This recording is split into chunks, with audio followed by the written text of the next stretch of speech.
My name is Henry Kinson. I grew up in Whitewater, went to Whitewater School District, and then to undergrad at UW-Whitewater.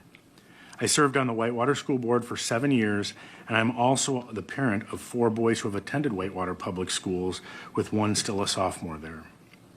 I was asked to come here to testify as to the educational situation in my hometown of Whitewater due to the large recent influx of non-English speakers. Put simply, educational outcomes by every metric are falling like a rock in Whitewater.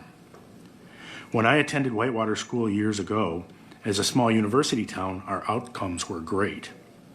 Certainly in the top third of the state and always the best in the area. Over the last 4 years, Whitewater has had the biggest drop in academic achievement in the state for larger districts. Today, we rank in the bottom 5th of all districts across the state and are still falling.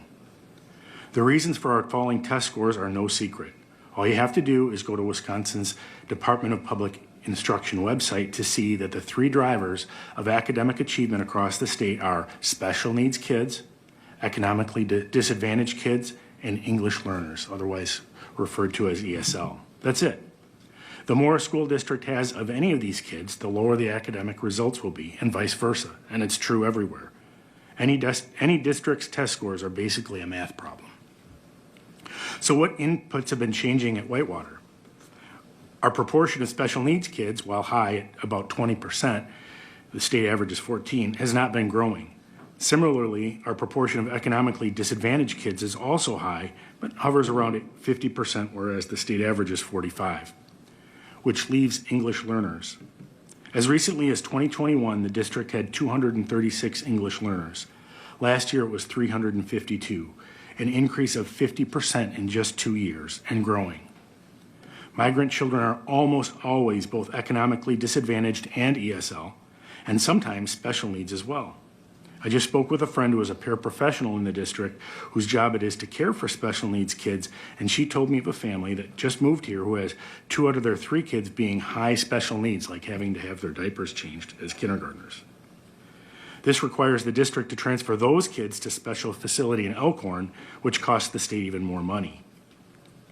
At Lincoln Elementary, more than a quarter of the kids are ESL. Such a large and growing proportion of kids who aren't native speakers invariably drives academic achievement down for everyone, and we are no exception. Last year, with 25% ESL kids in the school, Lincoln sent 80% of its 5th graders into middle school testing below grade level in English.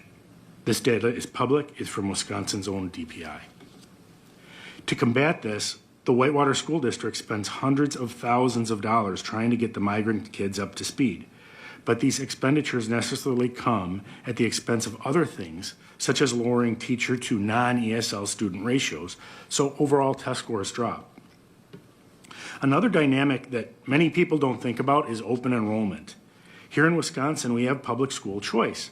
So if you don't want your kid to go to your home district, you can enroll them in another one. As Whitewater's academics have declined, the number of parents placing their kids out of the district has increased, which further depresses test scores and decreases revenue, as the most involved parents are the ones most likely to move their kids somewhere else.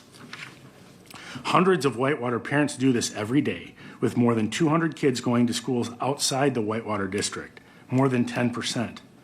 This includes our own school board president, who sends her kids to neighboring Elkhorn to attend school, where they have less than 5% English learners and much higher test scores.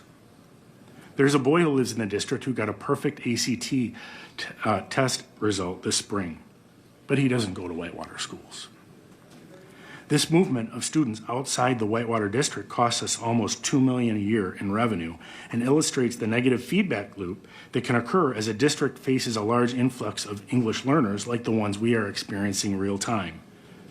To see what we are heading for, we don't need to look any further than our neighboring district of Delavan, which began facing an influx of English learners about 30 years ago. It now has the highest proportion of resident kids in the state enrolling out, almost 40%. 40% of the parents in Delavan send their kids outside of Delavan. It has perennial problems passing referenda and low test scores that are actually worse than Whitewater's, but Whitewater is not far behind. I'm often asked what can be done to remedy the situation, At this point, I will ask anyone who will listen, please just stop the bleeding. This is a problem not of our making and out of our control. It is frustrating hearing politicians imply that the residents who care about their kids' instructional quality are somehow racists or xenophobes, as their own children attend classes at public and private schools with few to no English learners. Some of our classrooms are half English learners. Thank you, and I look forward to answering your questions.